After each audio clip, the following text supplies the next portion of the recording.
Hey everybody, so we are back. Today, what is today? What's today's date? 23rd? 23rd? I think it is 23rd. I would first be remiss. So just a couple of minutes ago, we've lost a piece of American history with Madeleine Albright, who was the first female Secretary of State under Bill Clinton.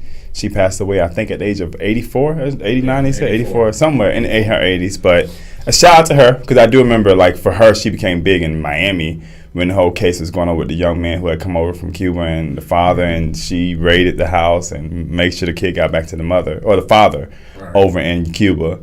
But still, she was a history maker in her own right, was the first female Secretary of State.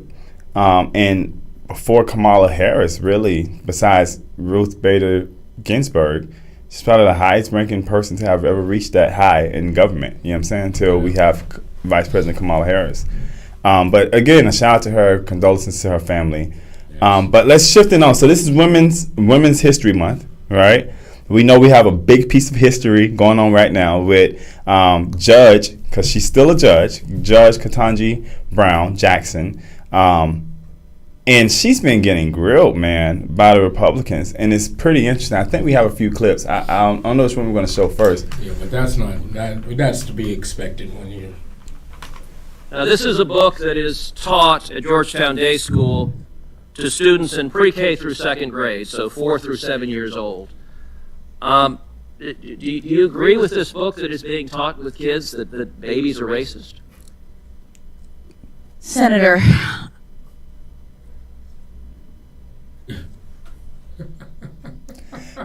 her face is priceless. Like, are we really having this conversation? I've never, and you guys know I'm a political junkie, right? I watch all these things through and through. Like, it's in my office right now. I've never seen a time where a person who's running for or being nominated for justice on the Supreme Court was asked if they believe babies are racist. Like, that has nothing to do with the law. That was funny. And because the first thing that got me was the way she said senator, because she knew that I guess the senators, they really don't. They're grasping for straws, and they're just anything, and just let's just pick up anything, throw it at her, and see if it sticks, or just And they didn't want to. The Republican senators were saying that we're not going to make this a circus, but that's exactly what it's turning into because of them. Yeah, because they've been not only attacking her for this kind of stuff, and that was really that comment that he was talking about was not really geared around racist babies. It was geared around CRT, which we have come to the conclusion where everybody knows CRT is not being taught in K through 12, right? There are some colleges that have picked up like courses on it, but it's not a major deal. And again, we can talk about CRT because, again, why is it so important that we dismiss Black or African American history from our books, but we don't dismiss Confederacy and all this kind of stuff? I don't get, but that's a topic for another day. But I'm just saying, like, the questions she's being asked, it's like they have nothing, and now they're even trying to go after her record of sentencing, how she sentenced people who were charged with child pornography crimes, right?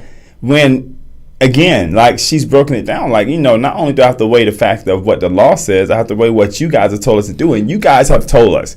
The Constitution, you guys have signed laws saying that when a judge is sentencing people for these kind of crimes, because of the fact that the minimum on these sentences were so intense, where you were getting 20 years, first off, you cut it down to 10 years just last year because you thought the sentence was too steep. And you told judges to use discretion based upon the facts. And she was explaining to them, like, how, I think yesterday she was explaining to them how probation gets to submit a record. And one of the people was like, well, does probation actually do that? And she said, yeah, for every single case we get probation, who's supposed to be like the mediator between the state and me, and they're supposed to be an independent investigator, gives us a recommendation. Right. And it's still today, we're talking about her sentencing. And we've never had that, though. Based on the rules that they set up. Yeah, and I love so much about her, though. She has been consistently saying, like, if that's a problem, that's for Congress to address. Saying my job is literally you guys give me the law, and it's my job to work within the guidelines of that law. And anything that goes on in between that, if you feel like there's an issue with it, I, as a judge, don't set policies. You do. But how do you guys feel personally, like, about the treatment of what looks like it will be our first African American female justice on the Supreme Court? The way it looks here, it looks like they're trying to draw emotional outbursts, and she's remaining calm and saying, these are the rules of the game that you set up. Mm-hmm. So if you want to call this onto the floor for questioning, then let's look at the rules that you set up to be questioned, and not just question me. So we need to question everybody that's made judgments against people, and if that's consistent with them, then either we're all guilty or we're all not guilty. And you know, while you're talking about that, I'm going to shoot over to Ali and just tell him to go on YouTube. It's a clip. Brett Kavanaugh explodes at his confirmation hearing. I want to show that clip because it's interesting how Brett Kavanaugh, and they had taken a break. They had just come back from break. And literally, he asked the senator first question him about, did he drink? Because, Brett Kavanaugh had the problem of a lady saying that he had harassed her or raped her while she was in college. Right. And they were asking him about his drinking pattern. And he went off and was like, Senator, do you drink, Senator? Right. But again, what he was able to do in that moment, if she does that, her nomination is done. Right? She wouldn't be able to even have that accusation out there on her name and be in this situation. Why is the rule so different? And I don't know whether it's because, but then, I don't want to just make it a black and white issue. I wonder if even Amy Barrett would be able to have handled, being accused of raping somebody or something like that and still being able to make it to the Supreme Court. Well, I think that, even if it's not race-related, race-related, it is politically related.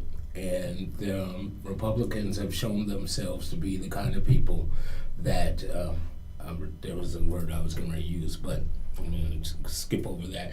Can I say that? Yeah, I'm going to call it right now. I think. But anyway, they have shown themselves to be completely against anything that the Democratic Party has put out there or tried to do. They, ever since President Obama was in office, everything, it seems to me like everything that the Democratic Party tried to do, they were met with so much opposition, and they were very, very fierce about, stop blocking nominees and just really fighting, and they've gone so far as to changing the rules of the game, or cheating for the most part, when changing the filibuster. But how you going to change all the rules in the middle of the game? And that's what they've done, and that to me. So even if it's not a race issue, it is a political issue, and this is part of the game that the Republicans play. Yeah, and it's and again, Democrats do the same, right? I don't want to give them slack because this was a Republican nomination and a Republican president. They're going to bring us some of the dirt too, right? Yes. It's just at the level in which we do it at. And I felt disrespected a few times yesterday because at one point, one of the senators, and I'm not going to call out the name, literally said, this is basic information. You should know this. Basically calling her stupid. And to have to sit in that seat and understand the only way you're going to make it through this is to keep your cool, keep your calm. It's not what they've been telling us forever. Just bite your tongue and you'll do fine. I think the benefit that she has is being a judge. She knows the law. Being a judge, you've been a lawyer, so you know that the law is based upon your presentation of a story. So her being in a seat where she's being questioned and having the wherewithal to say, look, this isn't about me. This is about the rules that's been set, allows her to say, don't just focus on me. You got to focus on the game. Yeah. If this is the game, then we need to change the game. But also, too, what I like about her is that I read a report the other day. It says 73% of judges that are put in office right now in the United States were former prosecutors. Only 27% have been defense attorneys or public defenders and stuff like that.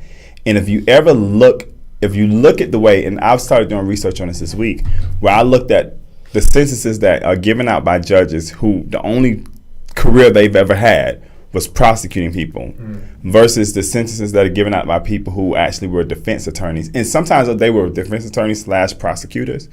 It looks different.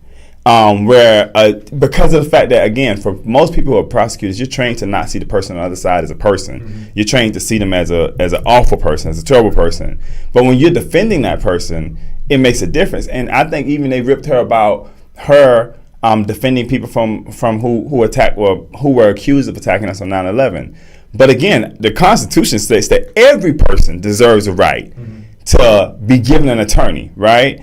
And I think there was a point where Lindsey Graham even yelled out yesterday before he marched out saying he doesn't care if they spend forever in prison or if they die there, right? But that's not American. And what her argument was, and I thought it was profoundly put, is like, we don't allow our enemies to change who we are, right? And I think that lesson is just not from just a country standpoint. I think that's personal too. Like, you can't, as people, you can't allow people who don't like you to steal a part of who you are, right? If you're a good, caring person, just because somebody doesn't like you and they try to destroy your character doesn't mean that you allow them to take you there. And that's what she was saying about, even the 9/11 was a heinous act, these people still had the right under the Constitution, under what we say we were founded off of, to be heard and to be given a voice. And that was her job. She was a federal public defender. Right. That was her job. So now she's getting ripped for doing her job. So, once again, she's allowed to kind of maneuver the point of view and show us as a country what our ideals and values are. If we claim to be this, but this is what we're doing in practice, then we still need to identify what the problem is and focus on that instead of trying to focus on one individual. So I think that it's kind of like a prize fight where a counterpuncher is standing in there with supposedly champ and able to defend themselves and come out victorious when you thought, oh, you can't get away from this fight. What do you think, James? I see your face. Man, yeah. Again, we're talking about with her being in the position that she's in, she, like you say, she has to keep her cool. She almost has to play it as like President Obama did, right? And just be cool despite the fact that she's being attacked, right? And I'm sure she has as First Lady Obama said, when they go low, we go high. And that's what she's demonstrating. And it's unfortunate that she's even put in that kind of situation, that position. And, but it's part of the game and everything. And although she's good at her job, she's well qualified. And, the people, the powers that be that are, attacking her, her character and, and her, the way she handles business, really they're just grasping at straws. There's really nothing there. They have. So they're going to make a big stink about it. But at the end of the day, she is going to be victorious and become the first. Well, we hope, because it's still, we still got two senators on the Democratic side who have not come out and said which way. And in order for her to get in, it has to be unanimous amongst Democrats in the Senate. They all have to be on board, because then Vice President Kamala Harris would be the tie-breaking vote, because we don't see any Republican votes. Hopefully, I think people like Susan Collins may come over. I just had a discussion with somebody earlier who thinks that Lindsey Graham may come over. I don't see it, but we'll see.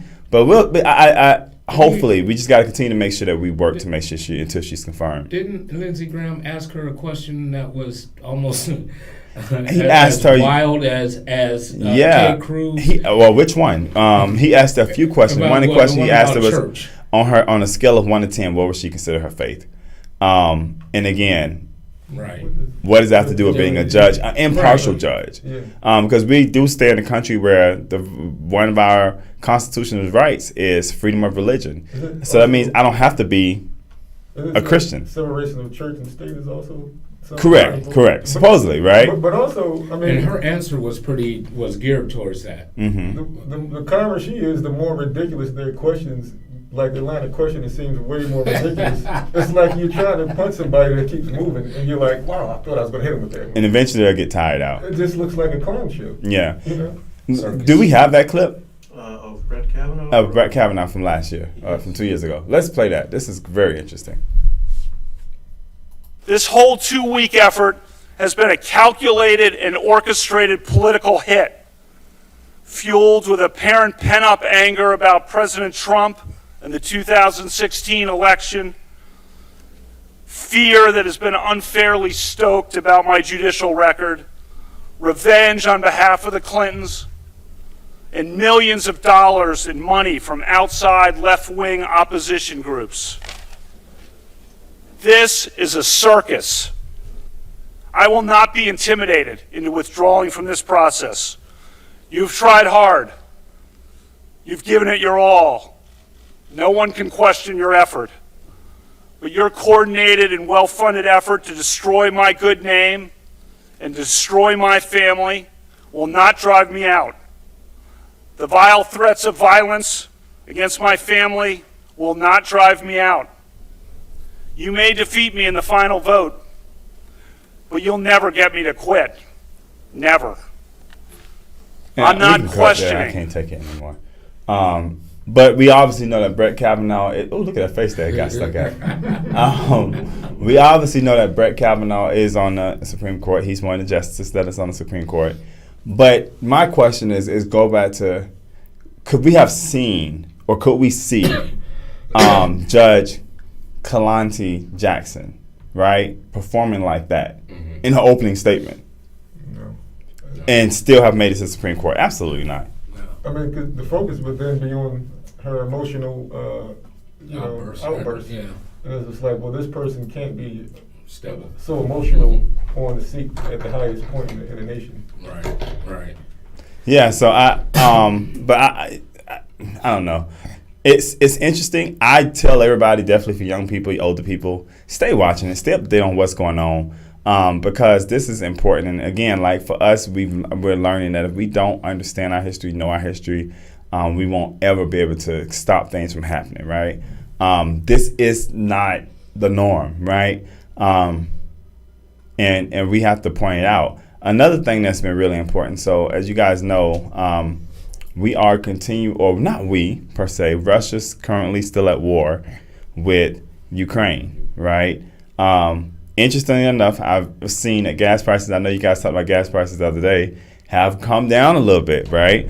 And I think a part of that is because the state of Georgia, for us in Georgia, they passed a tax credit for gas companies. So I think that gave us some relief, and I think President Biden has tapped into some of the reserves that we've had to try to drive down gas prices. But Ukraine has a lot going on. So I was listening to the radio today. They were saying that usually when they have a meeting with NATO, it takes 2 years to plan it. The meeting that they're getting ready to have right now, tomorrow, it took them almost 2 weeks to plan it because of the importance of what's going on in Ukraine and Russia. So it's so much to talk about when you talk about Ukraine, because from an American standpoint, most people would be like, well, why do you guys care, right? This is really not a war, and I've said this numerous times before, this is not a war against, Russia is not at war with Ukraine on this issue. Russia is in war with the West, and they're trying to send a message to the West. But interesting, I read an article last night that Ukraine has been fighting back. And for those who are experts, all the experts said, like, they're going to go into Ukraine, they're going to march in, they're going to be in the capital within 2 to 3 days. We are now at 28, 27 days, and they have not made it to the capital yet. In fact, yesterday, Ukraine took back a city that Russia had taken over. And they're saying that Russia now has been attacking them from air and sea because their ground troops have not. And they were saying like Russia didn't even pack. They didn't even think it would have to be this long. So it's interesting where Ukraine is a much smaller country, right? But when people have a desire to want to do something, man, desires are strong. When we're sending the people in Ukraine, for me, that's the most encouraging part. Like, like you can do anything you want to do, right? I think that's really encouraging. Even to see their president, who's 37, to stay in the country and won't leave the country, has been amazing. Yeah, this whole David and Goliath scenario that. Everybody always chooses Goliath. Well, yeah, because he's the bigger, stronger. But I mean, in this situation, that's what we're looking at when you look at the two countries and the size of the military from each one.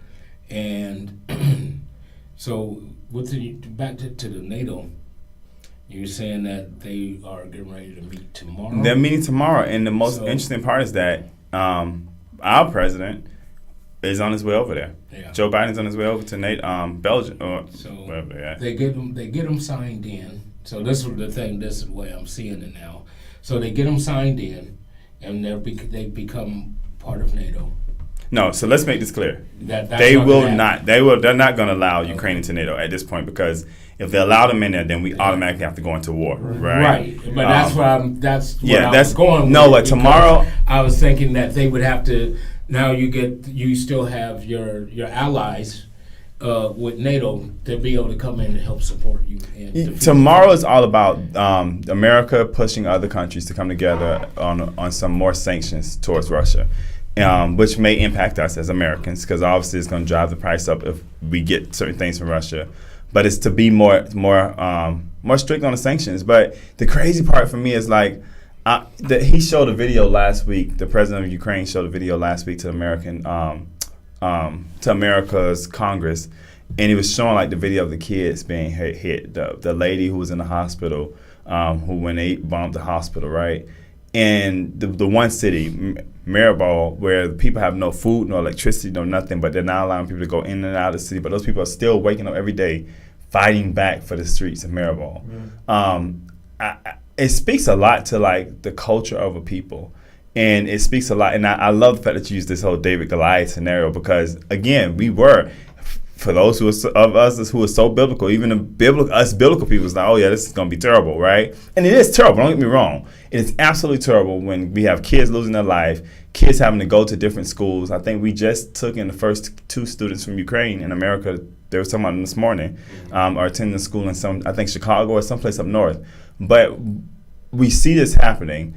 But this is the thing that worries me the most, is that if Putin gets pushed in the corner, and he decides to go nuclear. When I say nuclear, I'm not just talking about crazy nuclear. Actually go nuclear in Ukraine.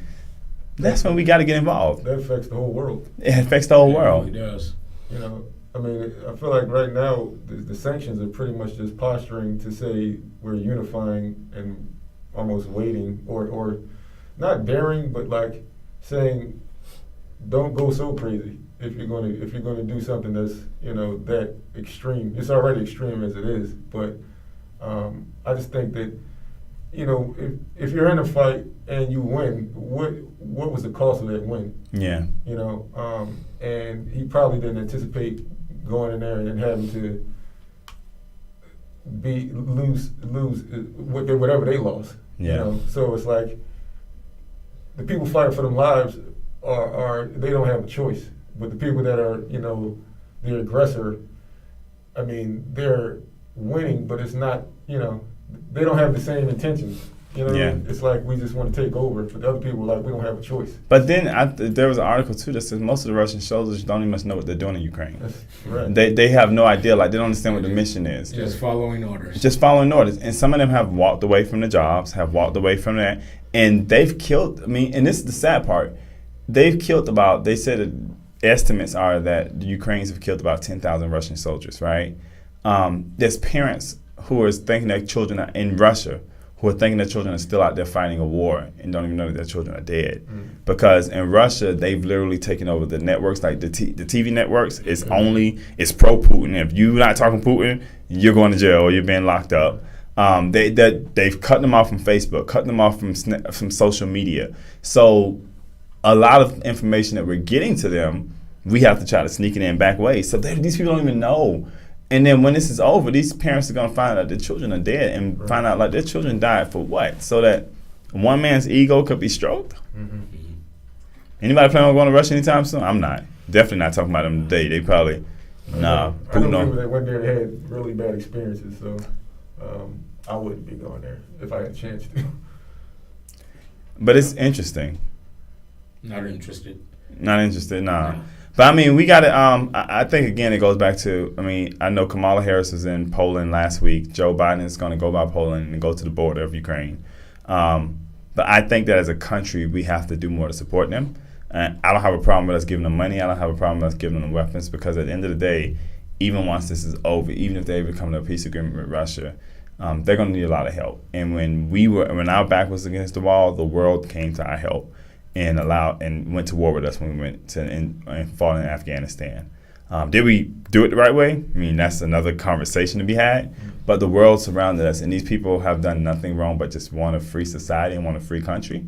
But it's crazy because the same fight they're fighting over there is the same fight we're fighting here in America. Mm-hmm. We just haven't got to the point of using guns. We somewhat haven't got to the point of using guns and killing each other over it. Somewhat. Because we kill each other in different ways. We're not at war, but there's an article by Homeland Security that says that how do they word it? The biggest threat to America is white supremacy, or white supreme groups, right? Saying literally like we're on the border of a civil war. So another thing too, we're so busy watching other countries and what's going on around the world. America needs to really pay attention to what's going on over here, because, I mean, we're not talking to each other. I mean, even talking about Judge Jackson, this should be, back in the old days, this was easy. 92-8, didn't even need a tiebreaker vote. Right. She's qualified. She's definitely qualified. Probably more qualified than 4 or 5 of the people on the bench from both sides of the aisle. So, I don't know, man. We got so much going on. It's crazy to me. As a country, you would think we would be able to get this, do better. Agreed. I don't know, man. I guess at this point, I'm just kind of all the distractions of the things that take place in our own country. I'm one of those ones, man, who feel like, we need to take care of home first. But we're out, and I don't mind lending support, helping you out, to fight your battles and this, that, and the other thing. But to fight the battle for you is a completely another story. However, helping is one thing, but the kind of help that I still have a problem with, the giving up of $13.6 billion to help them out. When you got things going on in our own country that needs attention, and there's none to give it. So and it makes me wonder as far as, is it because it's a European country that we're doing this for, or is it because we're just trying to get back into the good graces of the rest of the country? I would have to say, America has always been a country that has been good at taking care of other people more than we're able to take care of our own people. Agreed. And it's that whole, believe it or not, it's really anti-Christian, because it's the whole look at us, look at what we're doing kind of mentality. Right. America's giving Ukraine billions of dollars, right? But the reality is that we do have people on our streets. Like, we're here in Atlanta.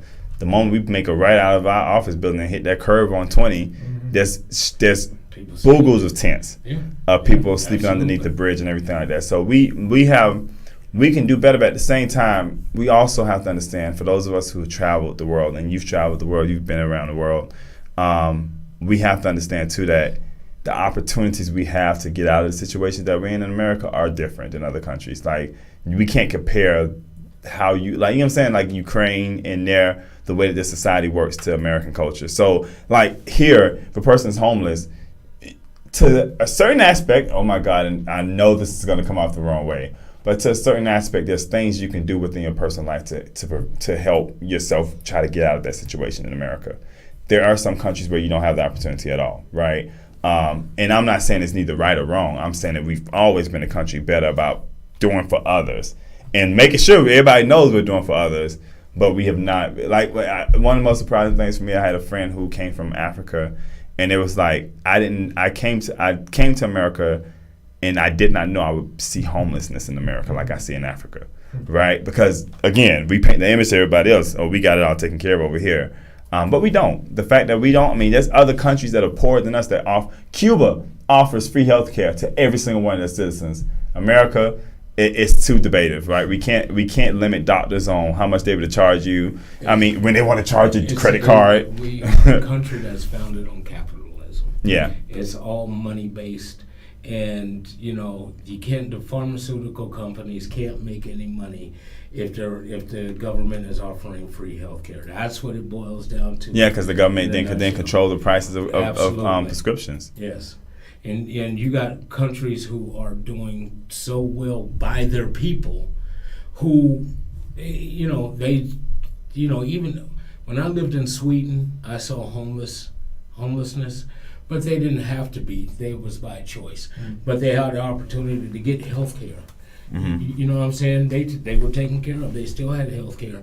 They still had the basically what we would call a welfare system. So they had health care. They had the financial means to be able to, if you wanted to buy drugs or alcohol with the money that you received from the government, that was on you.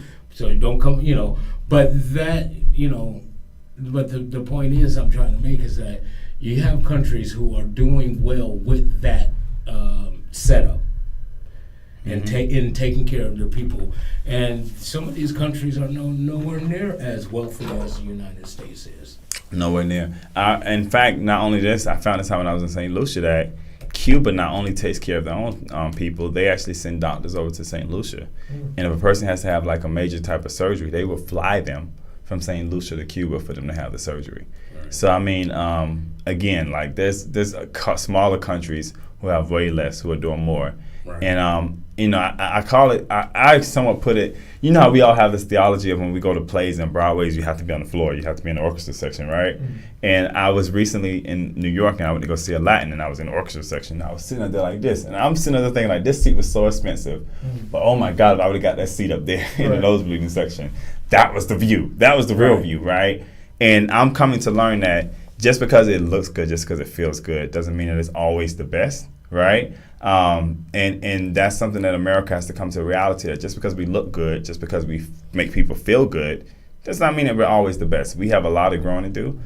This is still a democracy. This is still the greatest experiment on earth, right? We haven't figured it out yet. When we have a constitution that hasn't been touched since the 1800s, we haven't figured it out yet. You know what I'm saying? We've amended it, but there's certain laws that are still on the books that, like again, what we talk about all the time, where you can. The only place you can have slaves at now in America, should be no place, period. Right. But if a person's incarcerated or in prison or jail, they're allowed to be considered a slave. And you're allowed to pay them 12 cents an hour to make ice cream for Bluebell. Or less. I'm just saying. Or less. You know what I'm saying? So we got a long way to go, but let's still, give a shout out to Women's History Month. Because I think as all of us being men, we all agree that if there was not a woman somewhere in our lifeline, we wouldn't be sitting here right now. And women are really, man, the fact that I have so much respect for women because I grew up in a household where I was able to see women who did not have it all, but they broke their back to make sure that they did what they need to do to take care of the family. And I'm grateful to them, and I'm super appreciative of Judge Jackson and what she's getting ready to do. Because again, imagine this: it takes a lot to be the first at anything. Right. And my old pastor used to always say, whenever you're number one, you always have to worry about number 2, 3, and 4 trying to become number one. And we just got to remember that we just need to keep her in our prayers and keep her lifted up, and definitely during this time. So that's my closing comments. Anything for you, James? With the upcoming elections, folks, make sure you are registered to vote. Make sure you are registered to vote, and then get out and go vote. Make sure you do everything you have to do within your power to be able to know who your candidates are and what they stand for, because these elections, especially with these midterm elections, it is going to affect your state and your community, your county, your city in which you live. So make sure you have the proper information that you can make a sound decision. That's it. Anything you want to share, Sean? Sean always has some words of advice. I just think that this is an opportunity for our nation to look at the contrast between the way the system is working for different individuals. And Absolutely. Yeah, I'm with you. She's putting the emphasis on the system. Yeah. We're looking at the system. So if the system isn't broken, then maybe we need to fix it, or at least address it. And the only way for us to fix the citizens is that we may not have a voice in it, but we have a vote. Right. And we elect the people who change the system and who can change the system. So as James just said, get out and vote. And I do want to encourage you, if you don't know, if you're in the state of Georgia, if you don't know whether you're registered to vote or you need to register to vote, there are plenty of nonprofits around here willing to help you. But you can also go to sos.ga.gov. That's S as in Sammy, O as in Oscar, S as in Sammy, .ga.gov, where you can check your status or you can register to vote. But get out and vote. Midterm elections are really big. We have a whole bunch of midterm elections here. So we encourage everybody to get out and vote. But until next time, and we also want to make a big announcement. Not even they know this yet, but we want to let everybody know on Monday, Wednesdays, and Fridays only will be our live days. If you watch us on Tuesday and Thursday, you probably been watching a pre-recording. But Monday, Wednesdays, and Fridays only going to be our live days. But check us out every day, because even on our pre-recordings, we're going to have some good topics that we're talking about. So until tomorrow or Friday, realistically, we'll see you guys again.